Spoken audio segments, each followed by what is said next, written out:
নমস্কার বন্ধুরা, recruitment update YouTube চ্যানেলে সকলকে স্বাগত জানিয়ে আজকে 31/5/2024 যদিও নোটিশটা গতকাল জারি করা হয়েছে পশ্চিমবঙ্গে মানে কেন্দ্র সরকারের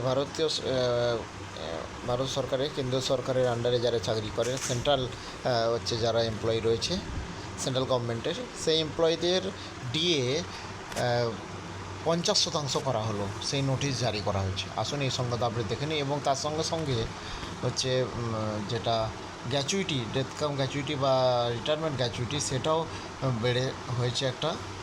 তো আসুন সেই নোটিশ আমরা একটু দেখে নিই। দেখুন, কেন্দ্রীয় সরকারের আন্ডারে যে সমস্ত সরকারি কর্মচারীরা রয়েছেন 7 পে কমিশনের আন্ডারে তারা বেতন পান, আপনারা জানেন। তো তাদের এবারে ডিএ এই সিপিসি অনুযায়ী অর্থাৎ কনজিউমার প্রাইস ইন্ডেক্সের অনুযায়ী বা 7 সেন্ট্রাল পে কমিশনের অনুযায়ী তাদেরকে এবার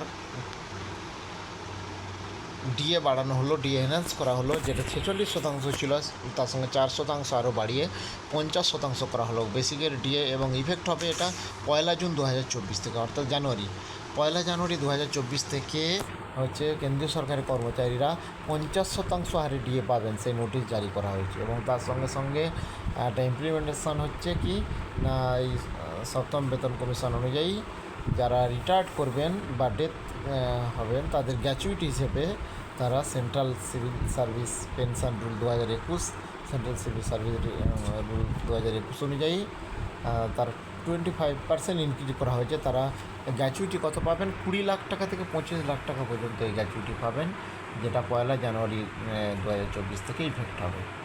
এই নোটিশ জারি করা হয়েছে। তো যা হোক, এই দুটি আপডেট আমি শেয়ার করলাম, আর আপডেটগুলো অবশ্যই শেয়ার করবো। সঙ্গে থাকবেন এবং চ্যানেলটা সাবস্ক্রাইব করে নেবেন। ধন্যবাদ।